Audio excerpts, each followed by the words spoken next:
think we're ready.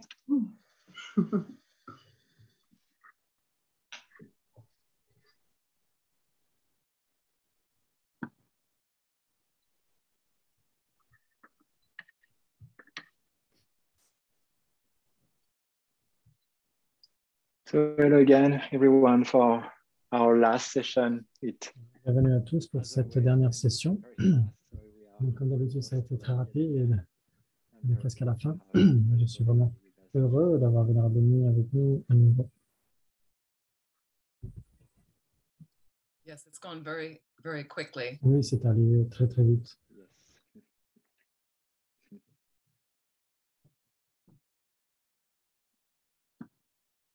And just checking, how's everyone doing? Et donc, comment est-ce que ça va pour tout le monde? Everybody good? Pour Okay. vérifier, est-ce que ça va? Okay, wonderful. Super. We're starting to talk now about Et donc, on va qualities commencer à évoquer les qualités qui sont associées au cœur. Donc, on va parler de du pardon. Donc, comme je l'ai mentionné précédemment, j'aimerais parler de l'acceptation et du pardon ensemble. Quand on veut essayer d'accepter les choses par rapport à soi-même, on peut accepter ces choses chez les autres, comme on peut se pardonner à soi-même, c'est plus facile de pardonner aux autres. Et donc, on va essayer d'accepter nos défauts, les erreurs que l'on fait, les erreurs des autres.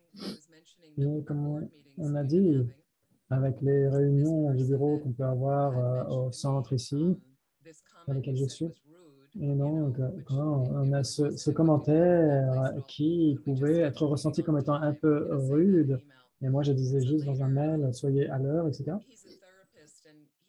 C'est quelqu'un qui est thérapeute et lui-même, il a cette histoire de critiquer les gens.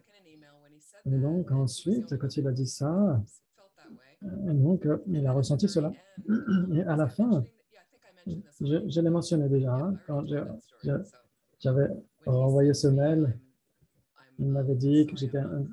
OK, et donc j'avais dit, désolé, et il a dit, je ne suis... il a dit, désolé, je ne suis pas parfait, et moi j'ai envoyé une petite blague en disant, ah, mais je suis choqué de savoir cela, que tu n'es pas parfait. C'était une façon un peu,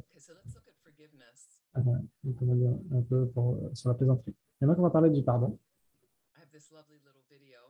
Cette vidéo très sympa que j'aimerais beaucoup partager.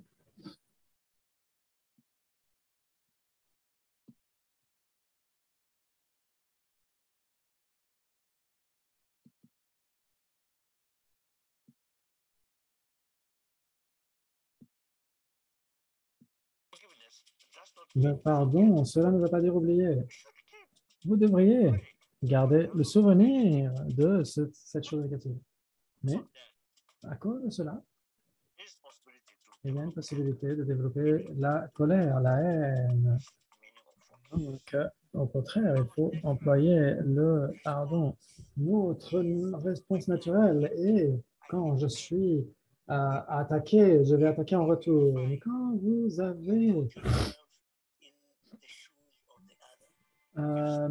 quand vous mettez dans les chaussures des autres, vous mettez à la place des autres. Donc, il faut essayer de pratiquer le pardon. Il ne faut pas penser que c'est un signe de faiblesse. C'est 100% faux de dire cela. 100% faux. N'est-ce pas? Non, le pardon, c'est un signe de force.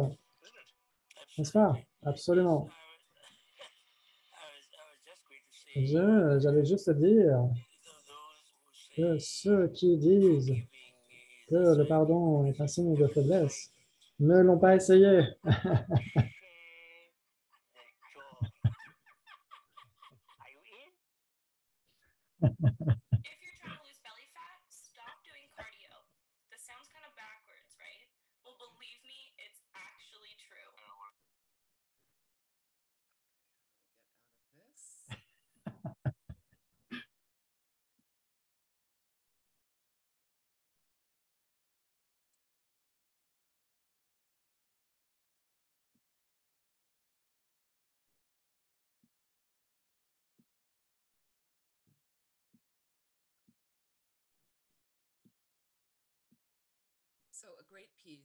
Donc, une grande paix, spécialement J'aime beaucoup quand l'archevêque Desmond Tutu dit quand vous êtes raffiné, donc ça veut dire faire évoluer son esprit un peu plus. C'est par rapport aux ces 8 piliers, par rapport à la pratique bouddhiste, mais j'aime beaucoup la façon dont il dit quand on est raffiné, quand on est une personne raffinée, quand on a des hautes réalisations, c'est une part de ce processus de raffinement. Et non, quand on parle de la bodhicitta, quand on parle de s'égaliser soi-même et autrui, non, quand on se met dans les chaussures des autres, alors qu'on se met à la place des autres, dans nos langages, dans nos cultures, on a se mettre à la place d'autrui. J'aime beaucoup penser parfois au fait de voir les choses au travers le regard de l'autre. Comment est-ce qu'ils réagissent? Comment est-ce qu'ils réfléchissent? C'est aussi une voie vers le raffinement. C'est une méthode pour développer bodhicitta aussi. Donc, c'est très utile. Donc, essayez de penser à la force du pardon. Donc, par exemple, comme dit sa sainteté, il ne faut pas simplement oublier. Non, vous pouvez vous souvenir, mais vous n'allez pas vous souvenir, maintenir cela de manière obsessive, obsessionnelle. Donc, il va vous rendre malade. C'est plutôt essayer de pardonner. Ça peut être difficile pour certaines personnes, surtout les personnes qui ont été sévèrement abusées sur le temps, au fil du temps avec leurs proches, etc. Et donc, comment est-ce qu'on pardonne comme cela? Et donc, Desmond Tutu a écrit un livre avec sa fille qui parle du pardon, justement. Il y a des exercices dedans. Et donc, il parle d'un processus quadruple du pardon. Le premier, c'est donc se rappeler l'histoire. Vous avez été abusé, par exemple, de manière, il y a quelque chose d'horrible qui vous est arrivé. Et donc, essayez de vous, si vous pouvez, de vous rappeler l'histoire. Si vous pouvez vous asseoir avec la personne et parler avec cela, et si vous pouvez avoir quelqu'un qui peut être témoin. Donc, si la personne qui vous a abusé n'est plus là, est décédée ou est partie, n'est plus là, essayez de relater cela à quelqu'un qui était parti, etc. Donc, on a essayé une méditation, on essaie de placer en face de soi cette personne. Et donc, moi, j'ai personnellement fait dans cette méditation, dit ce que j'avais à dire. Parfois, on répète. Le second stade, c'est ensuite essayer de parler de la façon dont vous ressentez les choses. Comment est-ce que ça vous affecte? Comment est-ce que ça vous a affecté? Ensuite, vous avez le pardon. Essayez de quand vous pardonnez, vous vous détendez vous-même de ce lien, en fait. Hein. Si vous n'arrivez pas à pardonner, il continue à vous tenir en otage, même quand il est décédé. Et donc, cette histoire est maintenue dans votre cœur. Il m'a fait ceci, il m'a fait cela, etc. Donc, le pardon, ça veut dire se détacher de cela. Les gens font des erreurs et des erreurs horribles. Des erreurs horribles fondées sur l'ignorance fondamentale. Et quand vous pratiquez le bouddhisme, vous essayez de prendre la responsabilité dans votre esprit, de reconnaître cela, de dire que tout cela vient de l'ignorance, de la confusion. Et donc la confusion qui sous-estime la réalité et je ne vois pas les choses clairement, je vois des qualités horribles, etc. Cela engendre l'aversion, la colère, la haine, etc. Et quand on a l'autre aspect de la surexagération de certaines qualités, etc., et donc on a l'attachement obsessionnel. Et donc on a les 3 poisons ici, on a l'ignorance ou la confusion, l'aversion et l'attachement obsessionnel. Ces 3 poisons mentaux qui engendrent tous les autres. Et donc là, c'est prendre la responsabilité pour notre esprit et de participer ici dans le karma. Et donc, quand vous avez été abusé, vous employez le pardon du point de vue bouddhiste, dans le sens où vous comprenez la causalité karmique. Le bouddhisme dit que les causes karmiques prennent racine dans mon esprit. Et donc, je prends la responsabilité. Je ne me blâme pas moi-même, je ne me blâme pas moi qui ai vécu au cours de sa vie passée, etc. Mais demandez-vous, qu'est-ce que je peux faire par cela de manière avec une sagesse compatissante? Je peux me dire que les causes ont été accumulées par le passé, par mon corps, ma parole et mon esprit dans le passé, et c'est tout. Mais ça peut être une chose horrible, mais c'est arrivé, c'est fait, c'est déjà révolu. Et donc, maintenant, je suis en train de voir les résultats qui sont en train de survenir à cause des conditions. Du point de vue bouddhiste, à nouveau, du point de vue de l'audience, l'entraînement de l'esprit, c'est un petit peu plus fort et plus radical, c'est se dire que je suis en train de purifier avec mes activités issues du passé, je purifie toutes ces activités. On ne choisit pas de souffrir. Personne ne veut choisir la souffrance. Mais une souffrance arrive dans le samsara quand ça ne fait rien. Et donc, parfois, vous avez une maladie très lourde, ou une maladie plus légère, ou une banqueroute, etc. Et donc, c'est quelque chose qui est en train d'être purifié. Et donc, je ne vais pas perpétuer cela. Je ne vais pas permettre que cela soit perpétué, etc. Je ne veux pas souffrir à nouveau pour essayer de purifier, etc. Donc, c'est quelque chose de terrible, mais pour l'autre personne aussi. Donc, quoi qu'il m'advienne, je purifie mes actes passés, mes actes négatifs passés, j'essaie de pardonner à ces personnes. Donc, il y a des personnes qui ont abusé, d'autres ont été abusés eux-mêmes en tant qu'enfants. Souvent, ils savent que c'est mauvais, que ce n'est pas bien, mais souvent c'est en dehors de leur contrôle. C'est tout simplement dans leur compulsion. C'est quelque chose qui est allé d'une manière tellement malsaine, etc. Des gens font des erreurs terribles. Et je ne veux pas être l'otage de ces personnes. Je ne veux plus être leur otage dans ce sens-là. Je choisis de renouer de nouvelles relations. Donc, il est possible de continuer une relation avec une personne, mais d'une manière qui soit dénuée d'abus, d'une manière saine. Et donc, vous mettez des limites. Vous communiquez clairement avec ces personnes, peut-être avec des témoins. Et donc, peut-être que vous avez besoin de témoins. Et vous dites, OK, tu peux vivre dans la maison, je suis OK, mais tu ne peux plus faire cela, c'est terminé. Si tu étais alcoolique, etc., si je trouve une seule bouteille de bière, etc., c'est terminé, tu pars. Et donc, ce n'est pas que je ne t'aime pas, c'est que c'est terminé, je ne tolère plus ça.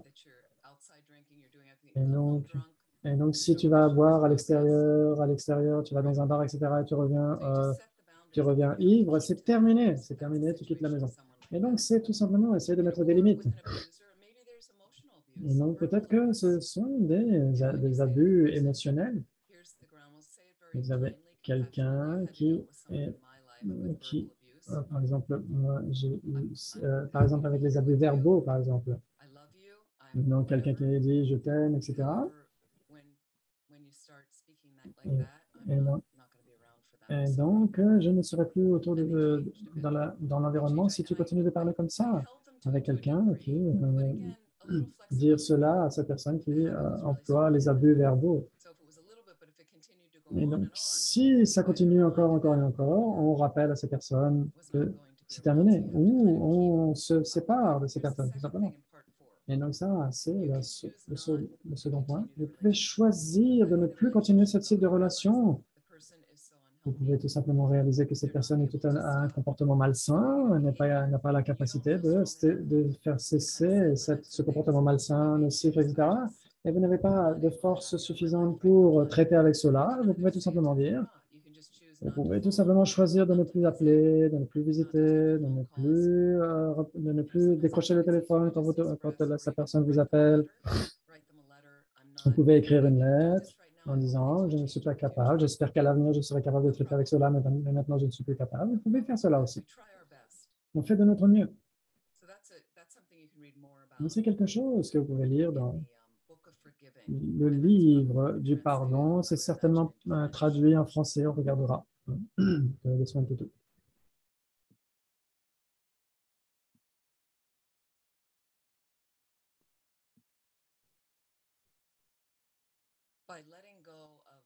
En laissant aller des blessures passées dans nos familles, dans nos communautés, dans le monde, etc.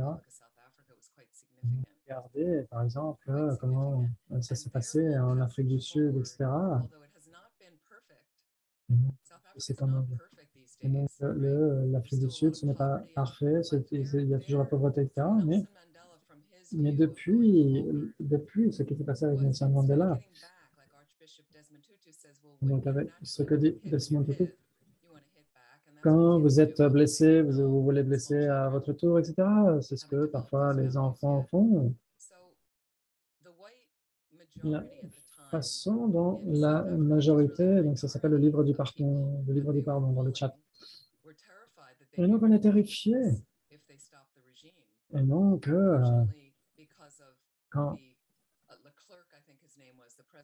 il y a eu le président blanc avec ce régime de l'apartheid, etc., etc., et quand Nelson Mandela a dit c'est terminé, ça suffit, il faut changer tout ça.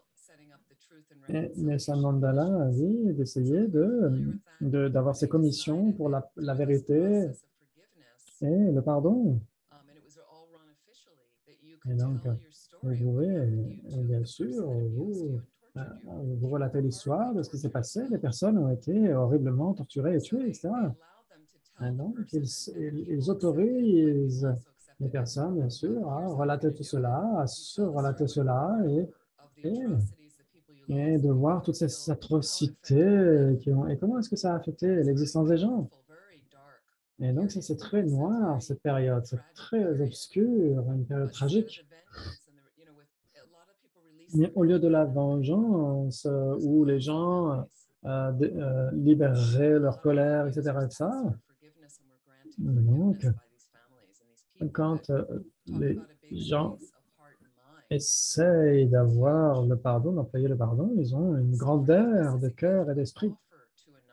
Et donc, c'est immense. Donc, c'est essayer de voir que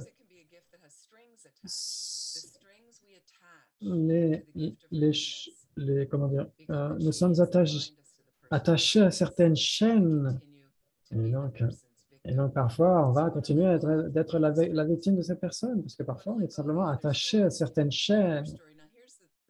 Et donc, quand on se relate l'histoire, etc., par rapport à ces récits, on peut aller, par exemple, voir un thérapeute. On peut voir avec quelqu'un de notre famille, un membre de la famille, et on peut essayer de toucher de mots ces personnes, de s'exprimer. Et donc, vous vous êtes relaté l'histoire. Ne soyez pas surpris si le lendemain, vous devez encore pardonner. Vous devez encore pardonner. Ça fait partie du processus. C'est très difficile de laisser aller les choses. Donc, essayez de continuer. Simplement essayer d'ouvrir votre cœur. Et donc, c'est aussi une capacité par rapport à notre protection interne. Donc, le pardon inconditionnel, c'est le pardon comme une grâce, un cadeau totalement librement offert. Mais donc, le pardon libère la personne. Et donc, parce que c'est ce qui s'est passé en Afrique du Sud. Les gens où on s'est dit, mais est-ce on va libérer toutes les personnes de ces histoires, de ces récits du passé, on va les libérer. Cela libère les victimes aussi par rapport à la vengeance. Et donc, parce que personne ne veut vraiment aller là, cela ne crée que de la souffrance supplémentaire, la vengeance.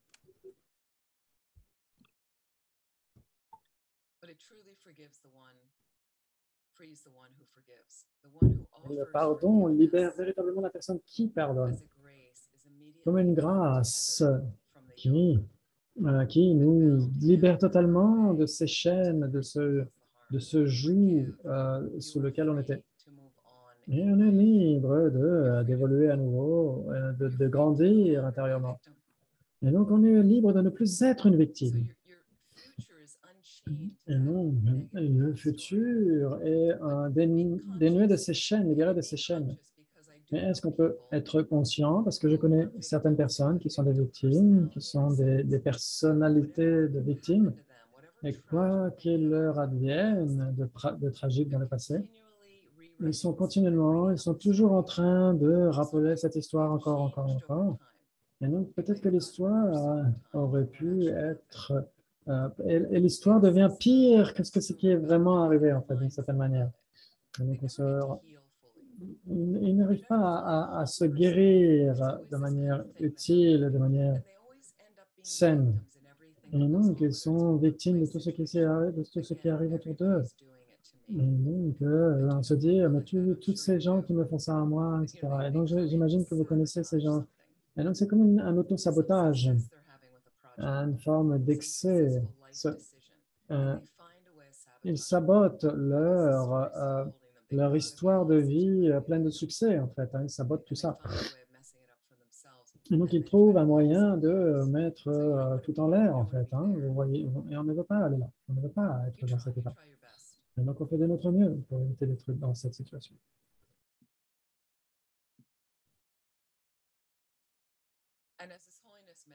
Et comme sa sainteté mentionne, le fait de l'invitation à pardonner n'est pas une invitation à oublier. Donc, on peut toujours se souvenir de ce qui s'est passé pour être prudent à l'avenir. Donc, si on vivait en Afrique du Sud, on ferait très attention à la politique. Par rapport à la politique, donc pour s'assurer que cela n'advienne plus jamais. Et donc, moi, j'ai comment dire, un background juif. Donc, par rapport à l'Holocauste, bien avant que je sois né. Et donc, il y a toujours ces associations qui sont faites avec les musées par rapport à la Shoah. Et donc, pour que les gens fassent un effort de mémoire, pour que cela ne survienne plus. Pour se souvenir, faire un effort de mémoire, pour que cela ne survienne plus. Et donc, on n'oublie pas ce qui est arrivé. Mais on fait attention. Parce qu'il y a de l'antisémitisme partout dans la planète. Quand j'étais à l'école, j'ai fait face à cela aussi. Parce que au début de l'année, il y a les vacances juives. Donc, les gens savaient que j'étais juive. Et donc, certains enfants n'étaient peut-être pas racistes, etc. Simplement une influence de leur famille, etc. Et non, donc on veut essayer de se souvenir pour faire en sorte que le racisme et l'antisémitisme et le sexisme et tous ces ismes qui font mal aux gens, qui rendent les gens victimes, qui les rendent plus faibles, etc. Il faut faire attention à cela. Est-ce qu'on est là? Est-ce que est-ce qu'on voit vraiment qui est dans la lumière et qui est dans l'obscurité? On ne les voit pas, les gens.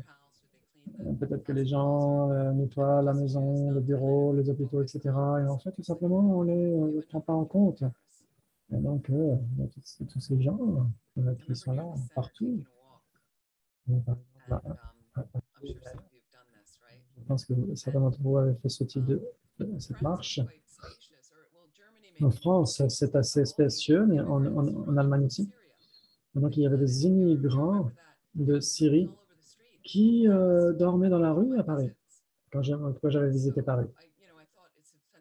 Et donc, je me suis dit, mais c'est fantastique qu'on laisse les immigrants venir, qui vont certainement mourir là. Et donc, il y a des gens dans les organisations en France qui avaient demandé est-ce que, ce dont ils avaient besoin, des couvertures, etc., de la nourriture, etc. Et là, je me souviens, on s'était baladé vers le nord. Il y avait ce centre pour les réfugiés et toutes ces personnes qui dormaient en rang, comme ça, dans la rue. Et donc, c'est inconfortable pour nous. On se balade et on voit ce qu'on ne voit pas. Ce sont pourtant des êtres humains comme nous. Et donc, on a une maison, on a un appart, etc. Mais c'est très difficile de voir que sont privés de cela. Et on fait de notre mieux pour essayer de réparer ce qui advient, d'être en accord avec la réalité, comme dit Lama Yeshe. Donc, le pardon, c'est une invitation. Et donc, on ne se dit pas la haine n'est pas un problème, on ne se dit pas l'abus n'est pas un problème, etc. Pas du tout. Le pardon, ce n'est pas cela. Ce n'est pas ignorer. On voit que c'est un problème, etc. Et on se dit, ah, moi, je veux échapper au problème, je ne veux pas de problème si je parle, si je dénonce la personne, etc. Mais non, ce n'est pas ce type de requête non plus pour recouvrir les choses, ce qui arrive dans une relation malsaine, etc. Et donc, il y a beaucoup de gens qui font cela dans les relations. Et donc, ce n'est pas OK d'être blessé, d'être abusé, d'être violenté, etc., d'être violé, etc. Il faut mettre des limites. Et donc, de savoir ce qui est vrai, ce qui est juste et ce qui ne l'est pas. J'ai une amie qui vit avec un alcoolique, et donc qui vient d'une famille alcoolique. Et donc, eux-mêmes ne boivent pas, mais le père buvait. Et donc, il était dans une situation d'abus quand il buvait. Et, et donc, c'est un point de référence assez familier pour eux. Et donc, c'est une forme d'excuse pour le partenaire qui fait comme cela. Et donc, il ne m'a pas couvert de coups ce mois-ci. Et donc, tout va bien. Mais non, ce n'est pas OK. Ce n'est pas OK. Et donc, il faut essayer de parler à des amis, à des gens professionnels, etc.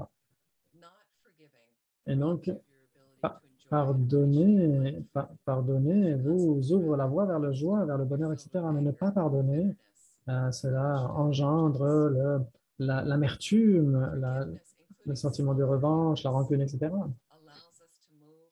Mais le pardon, c'est d'essayer d'apprécier le présent.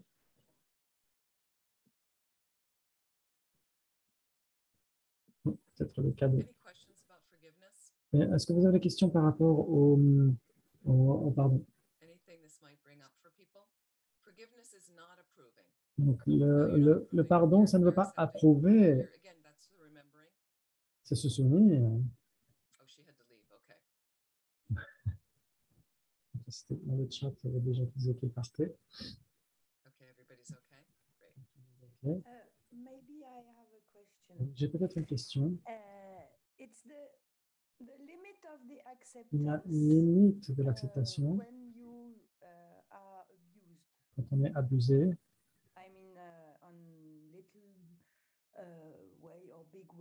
comment ce sont des petits abus ou des grands abus. Pour moi, l'abus n'est pas du tout acceptable. C'est pourquoi je ne comprends pas le point de vue. Donc, on va prendre l'une des pires choses. Pour moi, c'est par exemple abuser sexuellement un enfant. C'est très difficile. En anglais, on dit, ça veut dire comprendre la situation. Je n'aime pas les gens qui abusent les autres, mais en général, quand c'est un enfant, c'est tellement innocent. Et donc dans la perspective du bouddhisme tibétain, je pourrais haïr ces personnes, je pourrais essayer de les éloigner de ces enfants, qu'ils abusent, etc. Et on essaie de prendre en compte nos sentiments.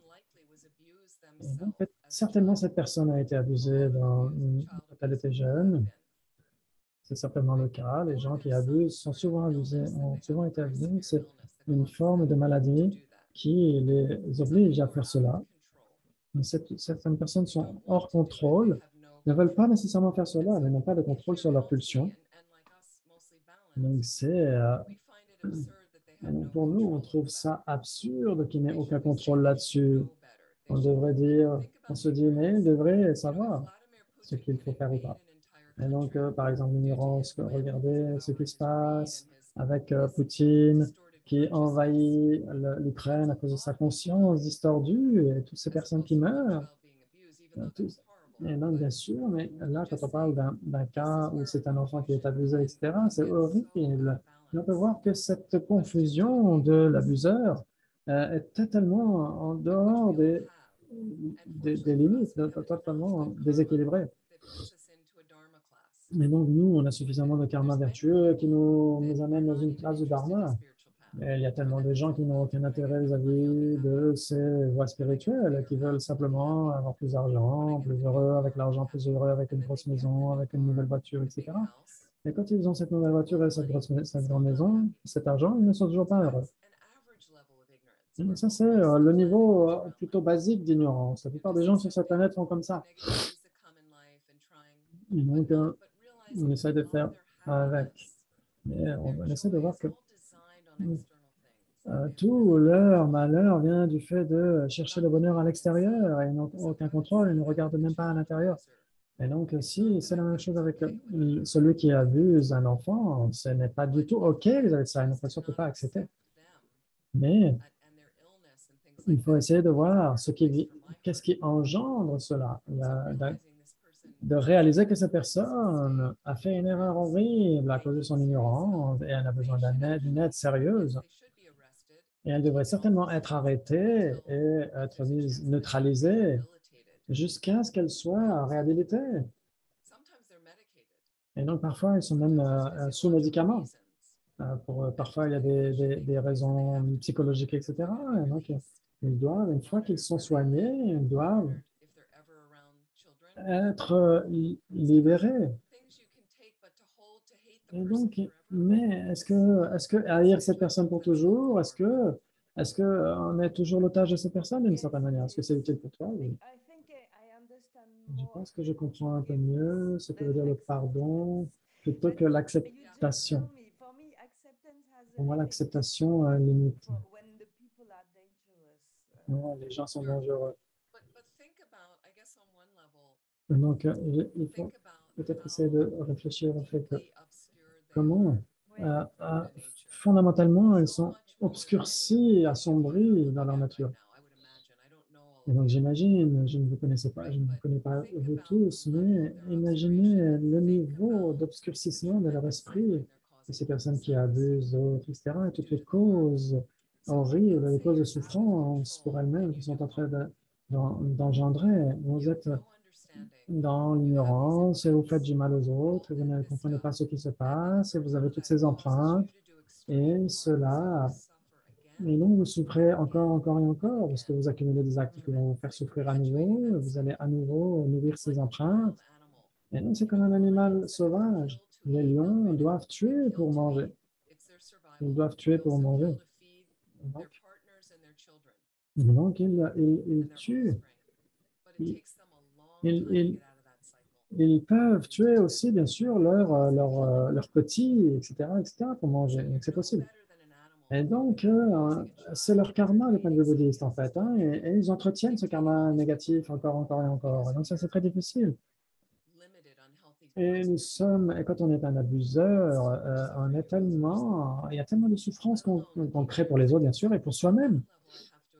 À ce niveau-là, il faut accepter les limitations de la conscience, plutôt que de se dire que Poutine est horrible, c'est le diable, etc., etc., etc. Mais ça ne fait que de perturber mon esprit.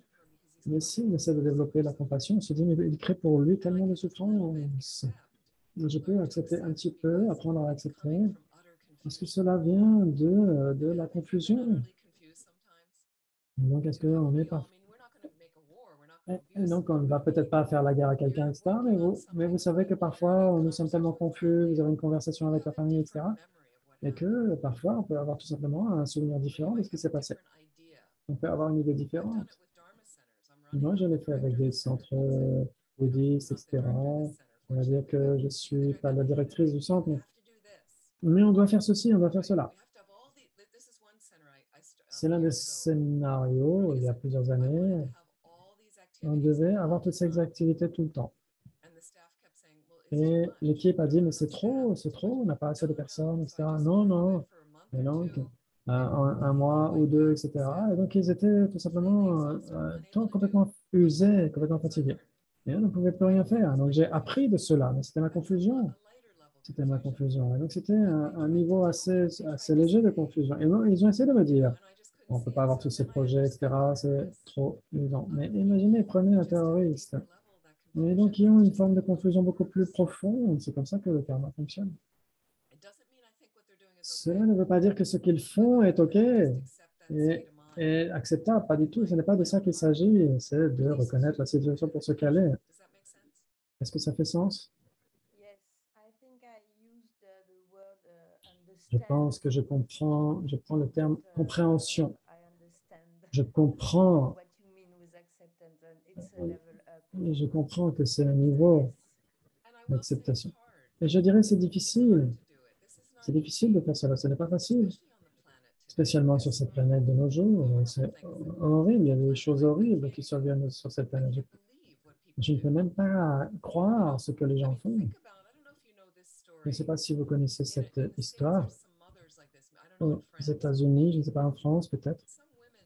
Certaines femmes qui souffrent de la dépression postnatale. Après la naissance, les hormones qui ont des hauts et des bas, et elles ont des mères qui ont des dépressions immenses. Et donc, il y a une mère qui a essayé d'obtenir de l'aide. Et le mari était tellement occupé, elle avait 5 enfants, et elle a tué les 5 enfants. Et un jour, elle a tué les 5 enfants. Il est arrivé, le mari, et il l'a vu, et elle était toujours là. Mais vous pouvez imaginer? Je ne peux même pas, quand je pense à ça, parce que je me dis, mais qu'est-ce qu'elle doit vivre? Elle est en prison maintenant, mais comment est-ce qu'elle vit avec ça? Je peux me dire, bon, maladie mentale. De certaine manière, je ne suis pas en train de l'excuser, mais elle est nécessairement mentalement malade. Elle ne voit pas les choses clairement. Regardez comment on ne voit pas les choses clairement dans notre vie. On ne voit pas les choses si clairement. On est dans des accords vis-à-vis de quelqu'un. Et donc, souvent, les histoires qu'on se raconte sont fausses. Donc là, ça peut aller dans un extrême jusqu'à aller tuer les enfants. Et donc, quel type d'empreinte il peut y avoir dans l'esprit pour faire? Comment est-ce que c'est dévastateur, tellement triste de voir cela? On a besoin d'avoir un peu plus de compréhension, surtout de la voix de Délice Tibétain, et de garder ces personnes dans notre cœur parce qu'elles souffrent tellement, mais c'est difficile.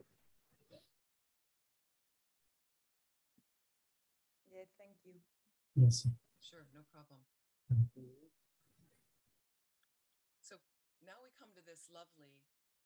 On arrive à ce pilier magnifique de la gratitude. On a eu une brève réflexion ce matin. C'est comme ça que je me réveille chaque matin, sérieusement, avec la gratitude. La première minute dès que je me réveille. Et donc, je suis là, j'essaie d'observer, j'inspire toutes ces circonstances. Parfois, je me réveille avec la mauvaise humeur. C'est vrai, parfois. Essayez d'avoir de la gratitude plutôt. Essayez plutôt de transformer cet état d'esprit où on se plaint, on chouigne, etc. Et donc, on a tellement de privilégiés, on a tellement de privilèges. Essayez de les apprécier. Essayez de les apprécier pleinement. Prenez le temps. Il y a 1 minute le matin. J'essaie de me focaliser dessus la journée aussi. J'essaie d'avoir la gratitude par rapport à mes qualités personnelles. Je ne suis pas égomaniaque, mais il est très important de penser à toutes les choses qu'on fait bien. Parce que tout simplement, certaines personnes n'ont pas d'estime de soi, pensent que tout ce qu'elles font, c'est nul. Et ce n'est tout simplement pas vrai. C'est une histoire qu'on doit laisser aller. On a tellement de qualités. Vous avez peut-être, vous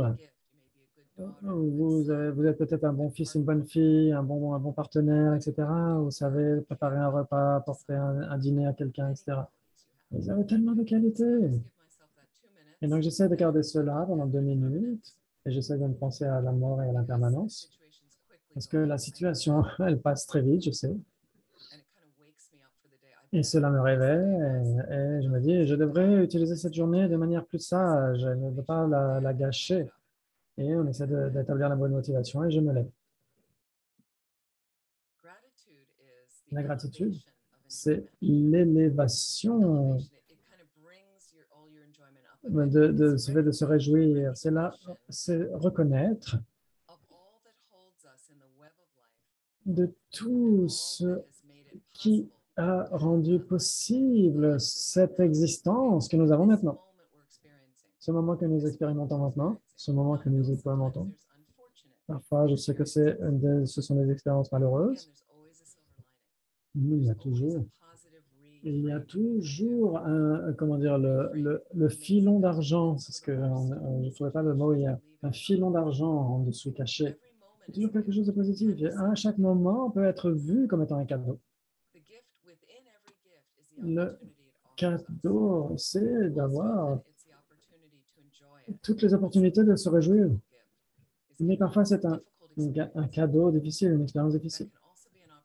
Ça peut aussi être une opportunité pour relever le défi. Il y a plusieurs années à San Francisco, j'ai fait un travail dans un hospice. Et donc, c'était vraiment tragique comment les gens mouraient au cours de l'épidémie. Et donc, avec certains médicaments, les gens ne vivaient pas plus de 2 ans. Et maintenant, c'est juste une maladie chronique comme le diabète. Et donc, c'était une maladie avec comme le HIV, le VIH, pardon. Et donc, il y a eu cette maladie, horrible, cette pandémie du VIH à l'époque, etc., à San Francisco. Et donc, les gens, il y avait un monsieur, et donc j'étais là pendant 2 ans, et j'essayais de soutenir les gens. Et vous apprenez à connaître les gens, vous connaissez les infirmières, et donc vous connaissez les patients, leurs amis, leurs partenaires, etc.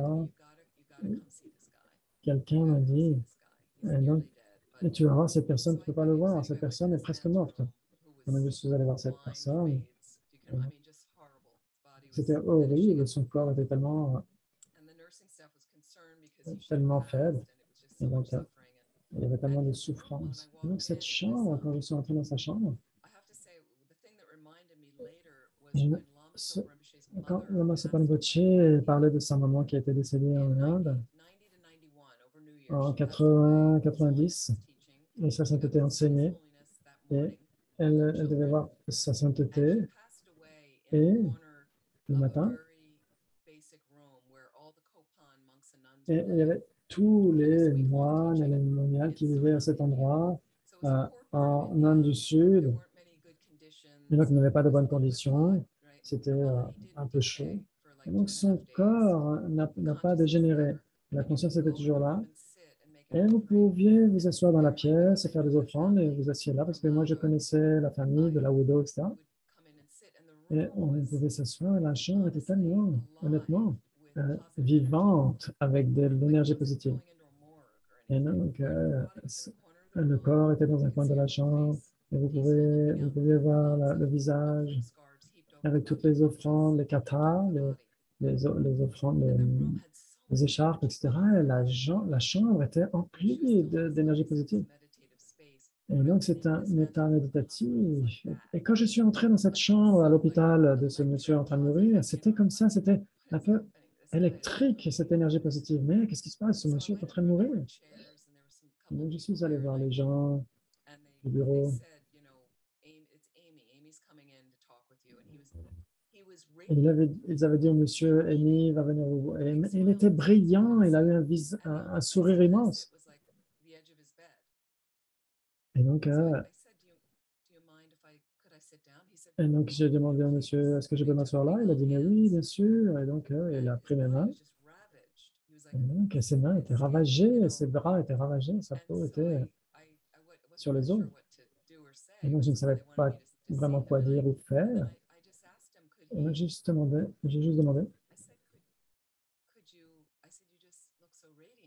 et donc, vous paraissez tellement radieux. Est-ce que vous pourriez m'exprimer votre expérience maintenant? Il a cherché un moment, il a dit, si je n'avais jamais eu cette maladie, jamais je n'aurais appris à aimer.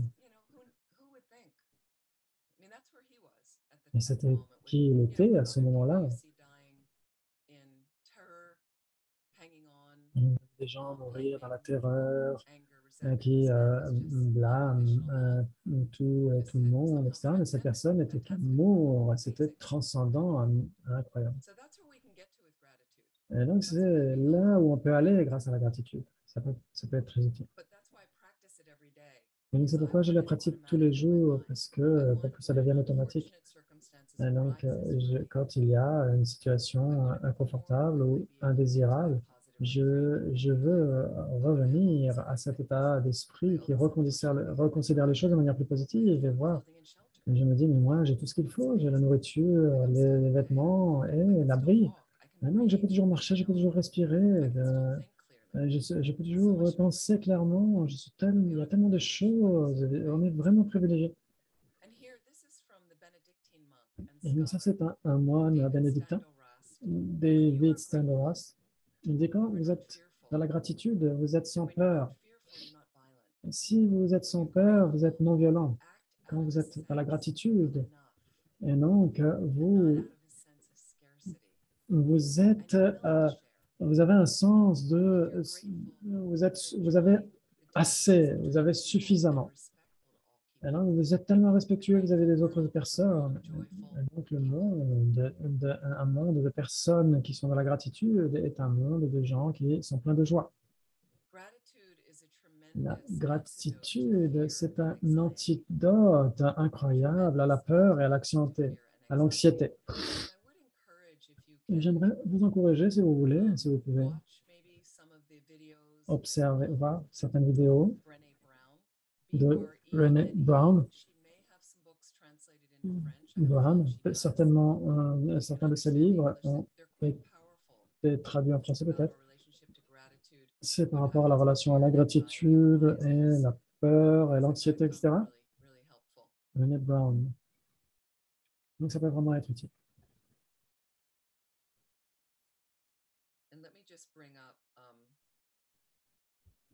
Je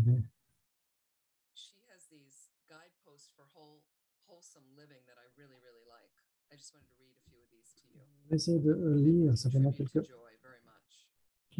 C'était certainement une auteure plutôt, Brené Brown. Et donc, d'avoir une existence pleine de cœur. Cultiver l'authenticité. Est-ce que vous pouvez cultiver l'authenticité et laisser aller tout ce que les gens peuvent penser? Est-ce que vous pouvez cultiver l'autocompassion et laisser aller le perfectionnisme? Ah, c'est Brené Brown, merci beaucoup. Et donc, de voir que les choses, avec l'autocompassion, on peut laisser aller plus de choses. Et donc, cultiver un état d'esprit résilient. Et donc, de laisser aller la faiblesse. Pendant la pandémie,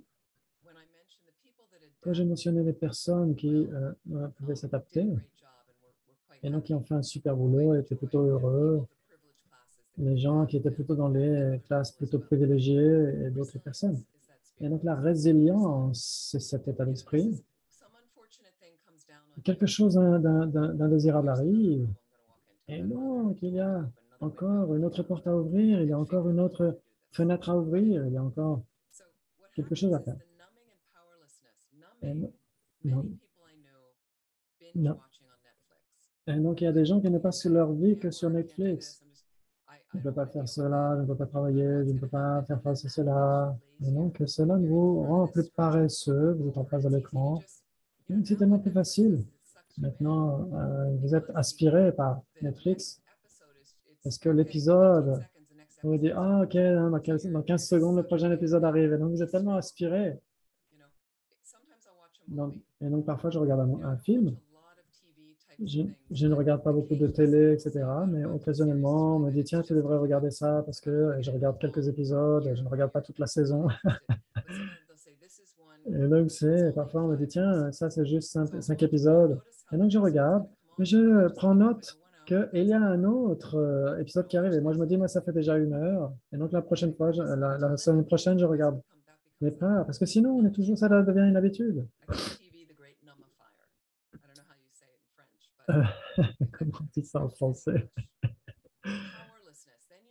La faiblesse. on se sent en faiblesse. Regardez comment la résilience, l'état de résilience peut aller contre cela. Est-ce que vous pouvez cultiver la gratitude et la joie? La gratitude et la joie, et laisser aller comment dire, oui, l'avarice, le fait de ne jamais se sentir satisfait, l'insatisfaction.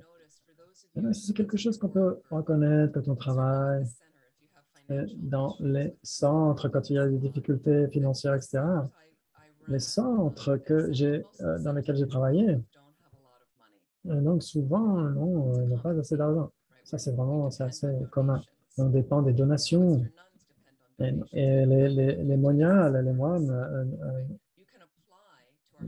la FPMT ne peut pas nous aider, en fait, hein, en tant que moine et monial. On peut avoir 300 € par l'IAMA, la Sangha monastique internationale. Et donc, ce n'est pas suffisant aux États-Unis, hein, en étant moine ou monial occidental. Et donc, on n'a pas on n'a pas la nonnerie dans laquelle on va habiter, etc. On vit plutôt, on vit par soi-même d'une certaine manière. Et donc, il faut avoir un état d'esprit. Est-ce que j'ai besoin de ceci, j'ai besoin de cela, je n'ai pas ceci, je n'ai pas cela. Et donc, parfois, j'ai essayé de lever des fonds pour des centres. Quand vous levez des fonds pour des centres, et donc, ce n'est pas parce que les gens ont de l'argent, les gens riches ont de l'argent, mais je peux voir ce que je peux faire pour les centres. Et donc, j'ai ces centres que j'ai essayé d'aider. Et donc, on se dit, OK, les gens si vous ne pouvez pas payer pour la nourriture, etc., si vous ne pouvez pas payer pour les cours, etc., venez quand même, cela n'a pas d'importance, etc. Donc, c'est tellement utile d'avoir cet état d'esprit, d'avoir cette attitude, et cela fait grandir ce sentiment de gratitude. Il y en a un autre. Cultiver l'intuition et le fait de faire confiance à la fois. Et donc, on essaye de laisser aller ce besoin de certitude. Parce qu'on se dit, on veut tout savoir. Est-ce que la pandémie va s'arrêter cette année? Comment est-ce que ça va arriver pour les élections? On voudrait vouloir savoir maintenant. Et donc, parce que nous, ce soir, ce sera plus tard, la fin des élections, etc. Et on n'a aucune certitude par rapport à ce que cela va donner. Et donc, il faut simplement, il y a tout ça, plein de choses qu'on ne peut pas savoir. Et donc, il faut aussi avoir de la confiance parfois sur la voie. Si je peux, par exemple, moi, faire confiance à ce que dit Lama Zopa Rinpoche. Et donc, sur les années, j'ai commencé avec une seule question. Et un jour, on m'a dit, ne demandez pas de questions pour les conseils, sauf si vous n'aimez pas le conseil, vous allez demander à quelqu'un d'autre. Donc, ne demandez pas un conseil à la main, à votre maître, si vous avez peur de la réponse. Sinon, vous allez voir un autre lama pour avoir une autre réponse, etc. Et donc, j'ai eu un conseil de Lama Zopa Rinpoche de suivre les instructions et de voir les résultats à la fin. Donc, c'était incroyable. Ce qui m'est arrivé en suivant, c'était merveilleux. Et donc, ensuite, une année après, j'ai eu la chance de poser une autre question et encore, j'ai aimé le résultat. J'ai aimé le résultat. Et maintenant, j'ai plus de foi, j'ai une foi plus profonde. Je vais me dire, oh, ce centre qui a des difficultés, j'ai demandé le conseil à Lama Zopa Rinpoche. Il m'a dit, c'était le meilleur. Ah, simplement, ce serait bon de faire ça. Il m'a dit, ce serait le mieux de faire ça. Donc, l'intuition et le fait de faire confiance à la fois et de laisser un petit peu, ah, tiens, je dois savoir qu'est-ce qui va se passer dans un an. Non, mais je n'ai pas besoin d'insister là-dessus, c'est OK. Et on continue. Est-ce qu'on peut cultiver la créativité et laisser aller la comparaison et la compétitivité? C'est souvent ce qui nous perturbe. Et donc, essayez simplement de continuer et de faire les choses plutôt que de regarder ce que les autres font. Tiens, est-ce qu'il fait meilleur, est-ce qu'il fait mieux que moi, etc. Et vivez votre propre vie, faites votre propre histoire. C'est très important. Est-ce que vous pouvez cultiver le jeu et le repos? Ça, c'est ce dont j'ai besoin. Et et laisser aller la fatigue comme un symbole. Et la productivité est le... Oui, ça, c'est les États-Unis d'Amérique. Alors, le mantra, c'est «Ah, moi, je suis fatigué, je suis...» Et donc, quand on se réveille le matin, on est déjà fatigué. Il y a des gens, tout simplement, parce qu'ils ne dorment pas bien. Mais tout simplement parce que les gens se disent «Ah, moi, je suis épuisé, épuisé, épuisé». C'est leur mantra. Et sauf si vraiment on l'est, OK, allez voir un médecin et essayer de voir ce qui se passe. Mais parfois, c'est simplement un épuisement mental. Et puis, la productivité, maintenant, qu'est-ce qu'on fait vraiment? Qu'est-ce que vous faites? Qu'est-ce que vous faites maintenant? Et donc, est-ce qu'on ne peut pas être simplement, comment est-ce que je me ressens maintenant? Plutôt plaisir. C'est une méditation de ce matin, par exemple, ça tout va plutôt bien, etc. Et donc, je lis ce livre en ce moment. Et donc, c'est ce que je fais. Plutôt que, tiens, j'ai ma liste de choses à faire. Et bien sûr, je fais beaucoup de choses en ce moment, parce que je dois faire ci et ça et ça. Et ça, je dois lever des fonds pour ça, je dois enseigner, je dois faire participer au... Et donc, qui veut entendre ça? Bon, ce n'est pas un badge que je mets sur mon vêtement pour dire, oh, regardez comme je suis bien, comme je fais les choses bien, etc. Pas du tout. Donc, il faut être avec des amis, et donc j'ai vu ma nièce, ma famille, etc. On a eu un repas ensemble, se relaxer, et donc avoir un temps de s'amuser, etc. C'est très important. Est-ce que vous pouvez cultiver le calme et la tranquillité? Le calme et la tranquillité et laisser aller l'anxiété comme étant un mode de vie. Laisser aller l'anxiété qui est un mode de vie. Certaines, parfois, oui, aux États-Unis, on dit des drama kings et des drama queens, des rois de la comédie, des reines de la comédie. Et donc, des gens qui font tout un plat de tellement de choses. Et donc, tout devient une urgence. Oh my God, il m'arrive ceci, il m'arrive cela. Et donc, de vivre sa vie comme ça, mais ça, c'est épuisant. Ils ont besoin d'une forme d'anxiété pour se sentir vivant. Donc, bien sûr, il y a un certain niveau d'anxiété qui nous rend vivants, etc., qui nous pousse vers un but, etc. Mais là, c'est trop. Ensuite, cultiver l'activité pleine de sens, trouver un sens dans son existence. Et donc, il faut essayer quand vous êtes, de faire quelque chose qui puisse être utile aux autres. Par exemple, pour moi, c'est ce qui me donne un sens dans mon existence. Ensuite, de cultiver donc l'activité pleine de sens, un mode de vie plein de sens. Et il faut laisser aller ce qui doit être, ce qui devrait être comme ceci. Je devrais faire cela. Laissez aller cela. Si vous cultivez une activité pleine de sens, vous n'avez pas besoin de vous demander, de vous questionner à l'excès. Si votre activité a un sens, à ce moment-là, c'est déjà fantastique. Et le dernier,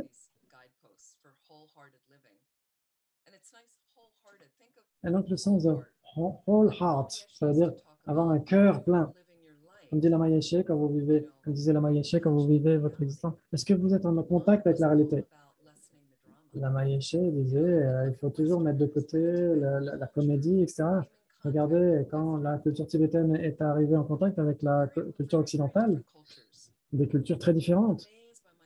Et moi, je suis tellement émerveillé de voir que mes frères et sœurs tibétains qui ont eu des situations très difficiles, 5 personnes qui vivent dans une petite pièce avec un sol très sale, avec une petite cuisine, etc. Ils sont, ils sont tellement habitués à tolérer ces situations, alors que les Occidentaux aiment bien le confort, etc. Et donc, on n'a pas vraiment envie de laisser tomber ça, ce confort. Et donc, essayez de voir comment les cultures qui se confrontent, quand les Tibétains ont essayé de fuir. Certains sont nos enseignants. Essayez de voir qu'ils ne se plaignent jamais. Maintenant, vous avez les jeunes, moines, Akopan, etc., qui ont un petit peu cette attitude des Occidentaux. Mais la plupart de mes amis tibétains ne se plaignent jamais. Et donc, comment est-ce qu'on peut pas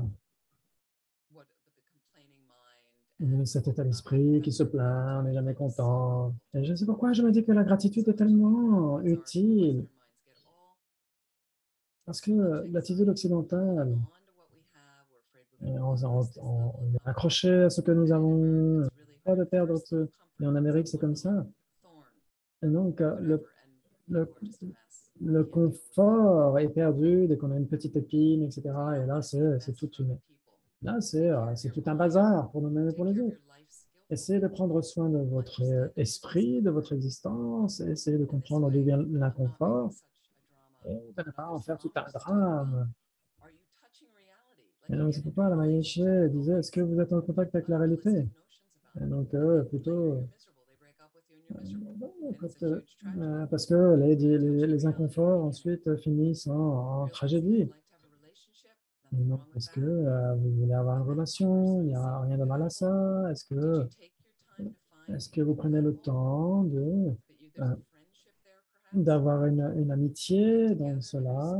Est-ce, est-ce que vous avez un soutien mutuel, etc. Pas uniquement de ce que vous voulez, mais qu'est-ce que vous pouvez aider ces personnes de manière équilibrée? C'est une entraide mutuelle. Et donc, est-ce que peut-être que vous n'avez pas, ou peut-être que à la fin, ce sera la mort qui vous séparera. Vous aurez eu un chemin très, très sympa avec cette personne, etc. Et donc, comment est-ce que j'ai pu contribuer à cela? Et on a vécu ensemble, c'est fantastique.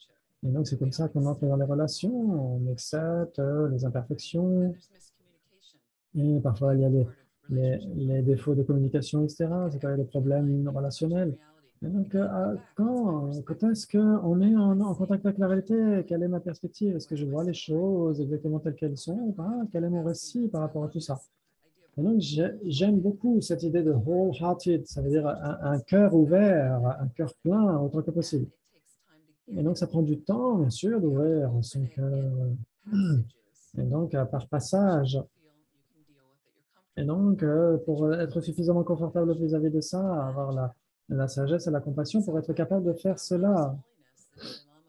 Donc, sa sainteté, le Dalai Lama, quand je l'ai rencontré plusieurs fois, j'avais un entretien pendant une demi-heure avec lui. La Massapala Voiture m'avait demandé de faire cette requête. Donc, c'était il y a plusieurs années. Et quand j'avais rencontré sa sainteté, pour moi, c'est un moine simple, mais c'est le roi de la bonté. Et donc, il est censé être Avalokiteshvara, le Bouddha de compassion, incarné sur cette terre. Et donc, c'est immense. Non pas que je le voyais comme ça, mais il m'a totalement émerveillé. Parce que vous avez cette sensation et donc, où le cœur est totalement ouvert, et il n'y a pas de mur. Et donc, où on se protège derrière un mur, etc. Cette personne est comme si je me sens un peu en insécurité quand cette personne est plus proche, etc. Et donc, là, je suis. Je- et donc, et là, ce travail est tellement difficile. Mais là, en fait, il est la personne qui a perdu son pays. Et donc, il y a eu plus d'un million et quelques, 1,3 million Tibétains qui ont été assassinés, etc. Et il reste tellement paisible et tellement aimant, tellement bon. Et donc, c'est comment est-ce qu'on peut cultiver cette expérience, un cœur plein, un cœur immense. Et donc, il faut cultiver donc, le rire, la chanson et la danse. Ça veut dire quoi, en fait? Être cool et toujours être dans le contrôle.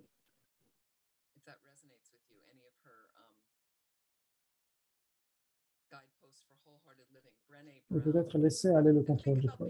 Je sais, j'ai pas vraiment entendu, désolé. Et donc, ah voilà, oui, donc c'est laisser aller un petit peu le contrôle. Donc, est-ce qu'on a des control freaks, c'est-à-dire des monstres de contrôle, c'est des gens qui veulent tout contrôler, etc. Et on perd contrôle si on a le moindre problème. Quelque chose à quoi on peut réfléchir. Brené Brown. Il n'a pas l'accent sur Le second E, c'est juste P-R-E-N-E, Brown. Voilà. Il y a ces capucines, c'est très utile. Ouais. Donc, dans le chat, il y a le site internet.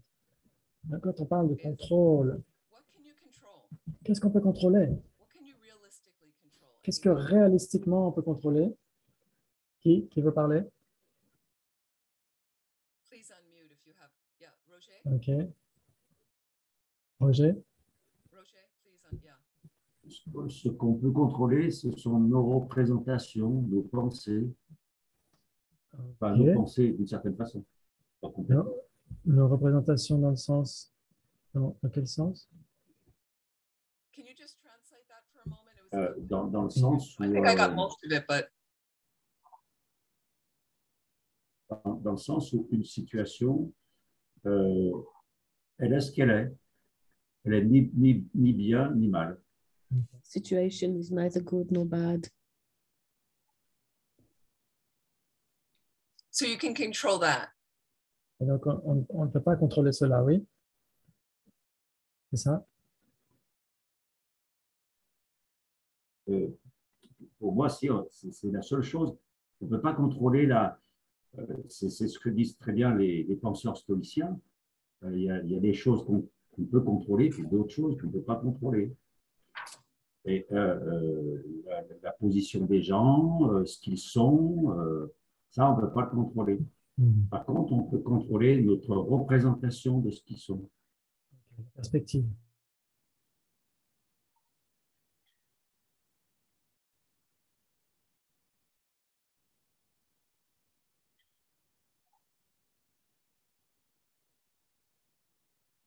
Mm-hmm.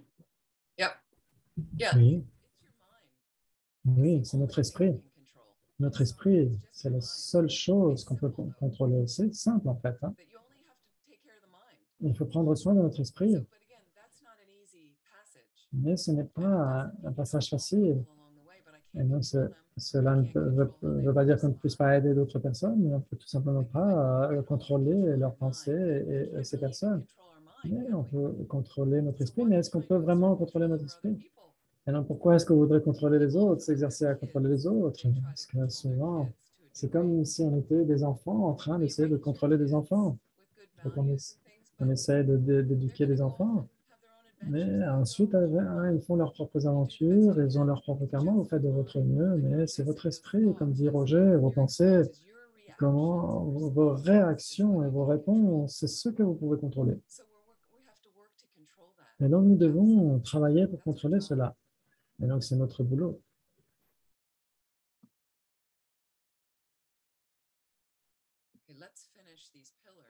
Ouais. Ensuite, on a la compassion. La compassion et la générosité sont les deux derniers piliers de la joie. La compassion, c'est le cœur du bouddhisme tibétain. Le cœur du bouddhisme tibétain. Et donc, on entend beaucoup de choses par rapport à la compassion. La compassion, en vérité, c'est le souhait de libérer les autres de la souffrance, le souhait de libérer les autres de la souffrance. L'amour, c'est vouloir qu'ils soient heureux. Mais la compassion, c'est vouloir les libérer de la souffrance.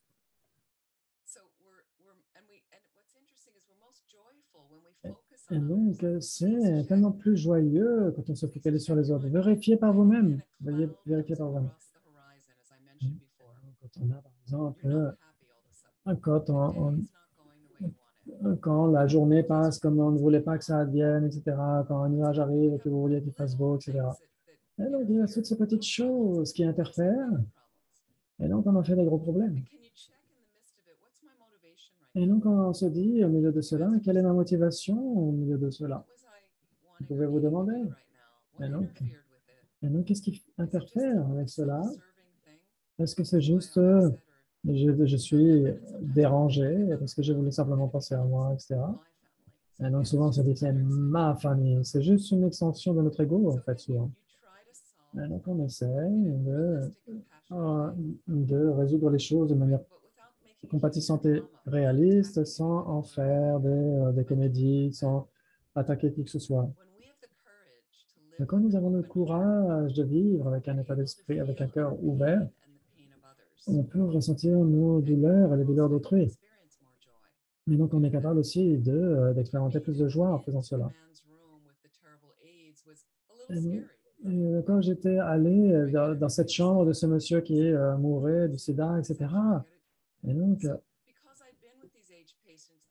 parce que je travaillais avec ces personnes, et donc moi, je n'avais pas eu le sida, mais j'avais quelques maladies, mais ce n'était rien par rapport à cela. Et donc, quand j'ai vu comment ce patient réagissait, quelle était son expérience, c'est d'essayer de lui faire parler de son expérience. Qu'est-ce qui, malgré les horreurs qui passaient dans son corps, qui se passaient dans son corps, et les peurs dans son esprit, etc. Et donc, j'aurais pu me dire, ah non, moi je ne vais pas parler à ce monsieur, c'est trop douloureux, etc. Mais non, puisqu'on est capable de ressentir la souffrance d'autrui et je pouvais voir cette personne dans la chambre, c'était simplement joyeux, la façon dont il m'a parlé de l'amour, etc. Et donc cette personne était cela à la fin de sa vie. Et donc ça prend un certain courage de traiter avec les souffrances des autres. Et donc vous êtes par exemple dans un trou et on regarde l'autre personne et on se dit, ah, ça c'est, ah, je suis tellement triste, je suis tellement désolé, mais on ne fait rien, c'est la pitié. Ça, c'est la pitié. L'empathie et la compassion, c'est aller dans le trou avec l'autre personne. C'est, je n'expérimente pas ce que l'autre personne, mais cela ne veut pas dire qu'on ne puisse pas, qu'on ne puisse pas traiter avec ce que l'autre ressent. Et donc, quand quelqu'un perd un parent, un enfant, un ami, etc., et vous êtes à côté, et vous connaissez cela. Et donc, souvent, on pourrait se dire, ah, je suis tellement désolé. Et peut-être que même si la personne a perdu sa maman et que sa maman était malade et vieille et âgée, etc., vous pourriez vous dire, ah, moi, je suis tellement désolé. Et souvent, on dit, faites-moi savoir si vous avez besoin de quoi que ce soit. Et donc, peut-être que la personne ne va pas vous demander d'aller faire ses courses, etc. Et peut-être que vous pourriez apporter de toute façon quand même un cabas de nourriture, etc. Par exemple, mes voisins, on est assez proches, etc., les amis, etc. Ce que je pourrais faire, c'est, je dirais, je suis tellement triste, je suis tellement désolé pour la perte que tu éprouves, ça doit être horrible. Ça doit être horrible. Et si je faisais un peu de soupe pour toi, etc., c'est tellement facile pour moi de le faire, ce n'est pas grand-chose à faire. Et tu n'as pas à me remercier, tu n'as pas besoin de faire quoi que ce soit. Et donc, tu me redonneras comment dire, le pot plus tard, etc., etc. Et donc, ne t'inquiète pas par rapport à cela. Et en fait, on le fait tout simplement.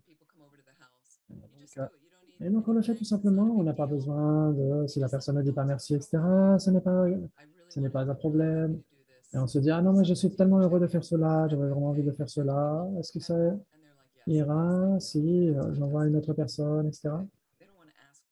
On n'a pas besoin parfois de demander d'aider quelqu'un si on sent que ça peut être utile. Et donc, c'est la compassion, en activité. C'est de Thupten Jinpa.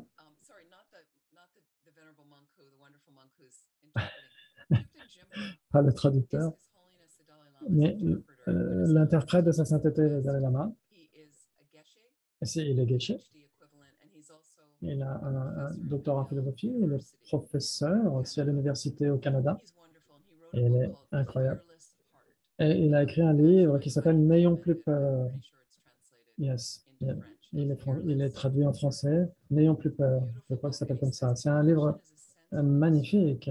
Et donc, c'est la compassion qui est le sens où on se sent concerné quand l'autre éprouve quelque chose.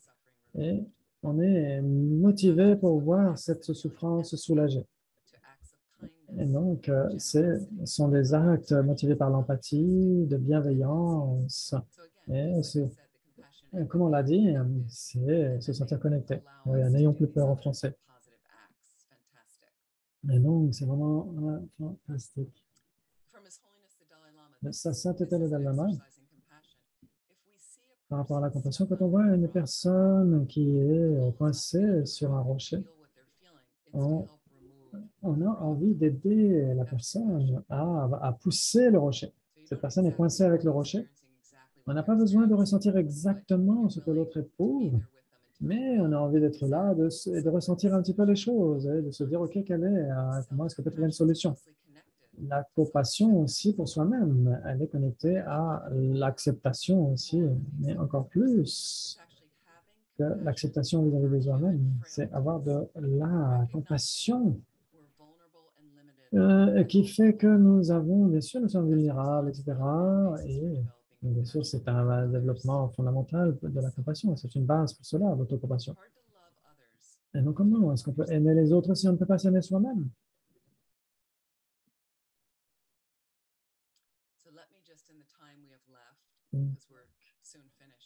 On va bientôt fini. Et donc, je pense qu'on comprend bien sûr cette source immense de joie qu'est la compassion. Et ne pas se mentir soi-même, oh, la compassion, je les ai aidés hier, ils ont perdu leur famille, etc. On ne va pas nécessairement prendre une famille de réfugiés, etc. Ce n'est pas nécessairement la compassion. C'est aider à libérer de la souffrance. Et ma sœur qui travaille avec une famille afghane, elle montre à la maman où se trouvent les magasins, où est-ce qu'elle peut avoir des prix meilleurs, où est-ce qu'elle peut trouver des vêtements, où est-ce qu'il y a l'école pour les enfants. Et donc, toutes ces ressources. Et donc, la personne n'a pas à faire tout ce boulot dans un pays étranger, etc. Et donc, parfois, donc, ils ont créé l'amitié, etc. Donc, ils se voient. Et donc, elle a, comment dire, elle a des choses en extra, etc., supplémentaires qu'elle peut donner aussi à la famille. Et donc, ça, c'est le point supplémentaire, la générosité. De Rumi, le poète, est-ce que vous êtes jaloux de la générosité de l'océan? Et donc, pourquoi? Les poissons ne gardent pas l'eau de l'océan dans des tasses. Ils la laissent aller librement. La générosité, dans le bouddhisme, c'est la première des 6 perfections. Elle vient en premier des 6 perfections parce qu'elle crée tout le flot de tout ce dont on a besoin pour la pratique du dharma. Ce n'est pas simplement donner de l'argent ou des choses. La générosité, c'est un état d'esprit généreux. Et donc, quand vous regardez un petit peu ce qu'est la générosité, et la générosité nous permet d'être de plus en plus généreux. Et donc, la charité, elle vient de toutes les religions. Sakat, dans l'islam, c'est Daka, c'est la charité, la justice. Dans l'hindouisme, c'est Dana, le don. Et dans la charité, dans le christianisme. Et donc, cela vient dans toutes les traditions. Donc, regardez dans votre cœur quand vous donnez vraiment librement à quelqu'un. Quand vous donnez votre temps, dans le bouddhisme, on donne des choses matérielles. 3 types de générosité, les possessions, donner la liberté par rapport à la peur, donner la protection à quelqu'un, la sécurité. Et le don du dharma, aider les êtres à se débarrasser de la souffrance. Ça, ce sont des choses énormes qu'il est possible de donner. Et donc, avoir cet état d'esprit généreux, dit Desmond Tutu, c'est un moyen d'obtenir la sérénité et la paix.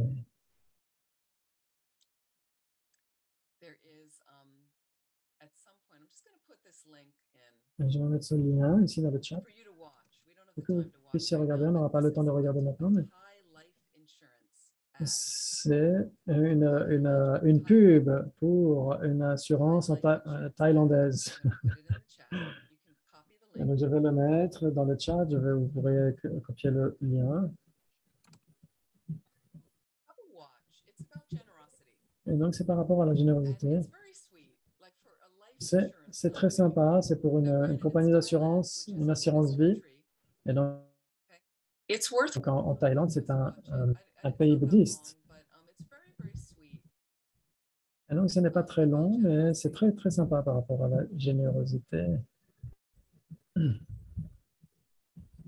Generosity is based in La générosité perspective, est fondée sur la humility, perspective, humor, l'humilité, l'humour, l'acceptation, gratitude, and la, compassion. euh, la gratitude et la compassion. Helping others ultimately is the way to Donc, discover your own joy and to have a happy et life. donc c'est pour prendre soin des autres et comment est-ce qu'on peut faire en sorte que nous ayons une vie meilleure. Just one last thing, and I just want to show one last video in closing. Et donc, je vais simplement essayer de vous montrer une vidéo. There's a lot more we could go on with, clearly. C'est quelque chose. Generosity is also something we learn by doing. Like Générosité, c'est quelque chose qu'on peut apprendre. There's some people I know, and I notice this with children.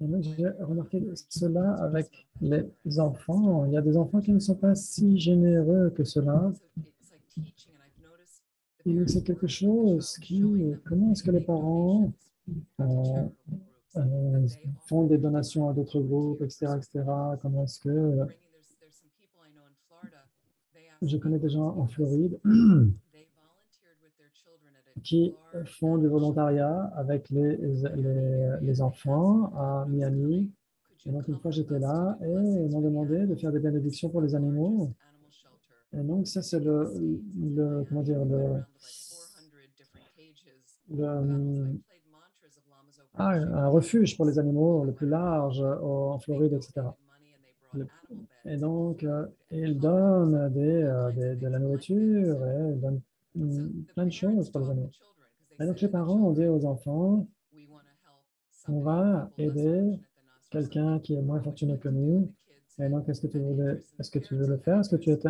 It's a intéressé way à to le teach faire? your children. Et donc, It's a c'est way comme to ça help others. qu'ils When people enseignent see à it, I leurs noticed enfants la façon de one le of my faire. friends, we're walking Et down donc, the je me city souviens des street. amis There's a qui homeless étaient person. And I couldn't quelqu'un qui pick the était people I'm with. Some of them go over, SDF. look at the person, notice. Et I would donc, get out money de to voir put, and then I comment est-ce noticed que les other gens people étaient would be là. like, oh, I'm going to give too. Et donc, j'étais avec des amis, il y But avait just un go out SDF et and moi, go whoop. j'ai vu So cette personne, j'ai donné de l'argent et like that. mon ami a fait la même chose, en fait. Sinon, elle passait à côté sans le voir. So when we practice a generosity of Et spirit, quand on pratique cet état many d'esprit de ways générosité, all of these other pillars of et joy. donc, c'est ce qui So aide à pratiquer generosity, le there's a reste wider de ces perspective. piliers de la joie. C'est We ce qui nous see donne our une perspective plus vaste, comment est-ce qu'on est connecté avec les autres. There's a humility Il y a that cette humilité recognizes our de place in the reconnaître world and notre acknowledges place dans le monde et that de another time we reconnaître could be the one. que nous pourrions tout simplement être cette personne qui est There's a dans le sense of besoin. humor Il y a ce and sens de ability to l'humour, laugh at ourselves. de savoir rire de soi-même. Whoops. To laugh at ourselves so that we don't take Rire de ourselves too soi-même, seriously on the c'est ne path. pas se prendre au There's sérieux sur la acceptance of voie. life in which we don't force Et life to ne be pas other se than what it forcer, is. de ne pas To forcer not la vie à need être to telle look at qu'on everything voudrait that qu'elle I could soit, have etc. and Et see what I have in front of me. d'être toujours là, dans l'expectative, à vouloir ce que l'on n'a pas, etc.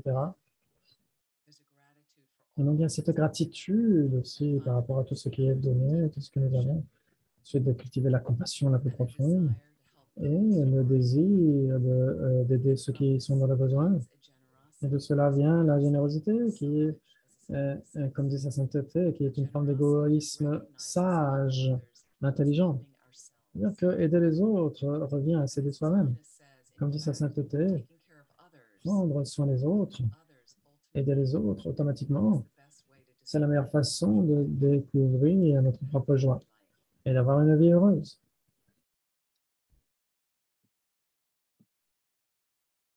So I just want to show this one Et donc, last je voulais simplement montrer cette dernière vidéo. Archbishop Desmond Tutu. Et donc, il y a l'archevêque Desmond Tutu qui enseigne à sa sainteté comment danser.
I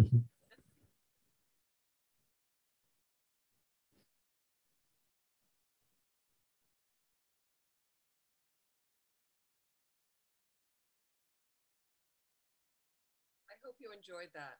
Et donc, j'espère que vous avez apprécié cela. Est-ce que vous avez des questions, s'il vous plaît, sur ces 8 piliers? Des commentaires?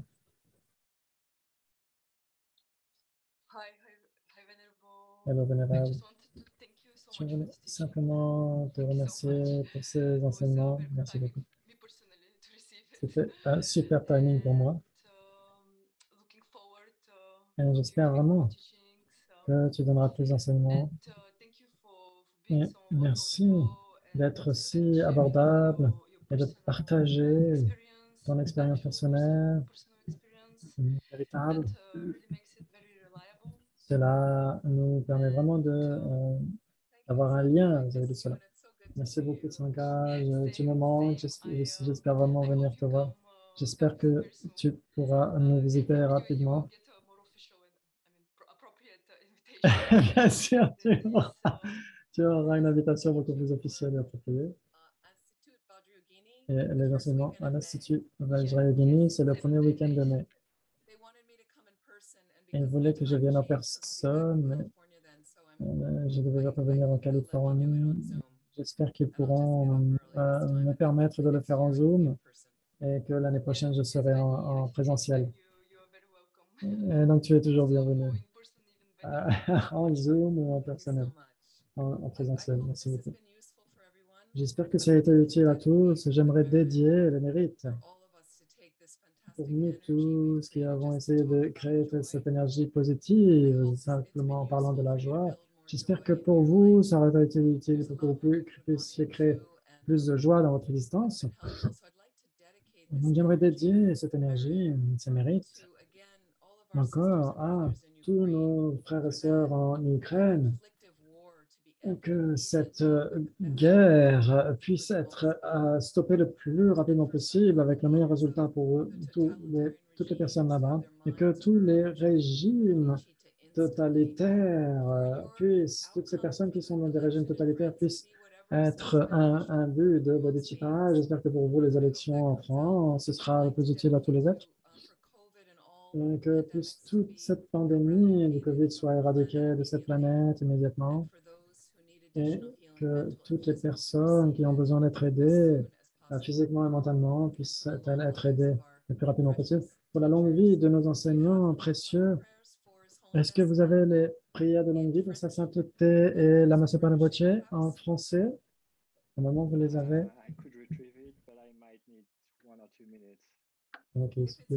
Ok, en 1 minute ou 2, si c'est facile. Sinon en anglais. En anglais, on va le partager et on va le traduire. Yes.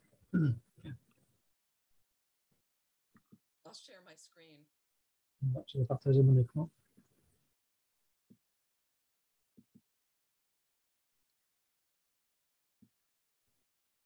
And let's just do this first one. Donc, on va faire ici cette première strophe.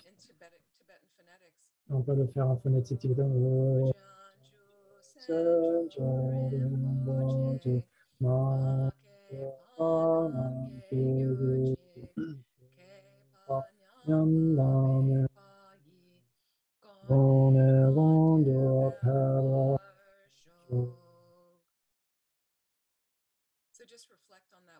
Essayez de réfléchir sur ce qui est dit ici, puis ce précieux esprit d'éveil, puis la bodhicitta qui n'est pas encore née, puisse-t-elle survenir, celle qui est déjà née, puisse-t-elle ne pas décliner, mais se développer toujours plus.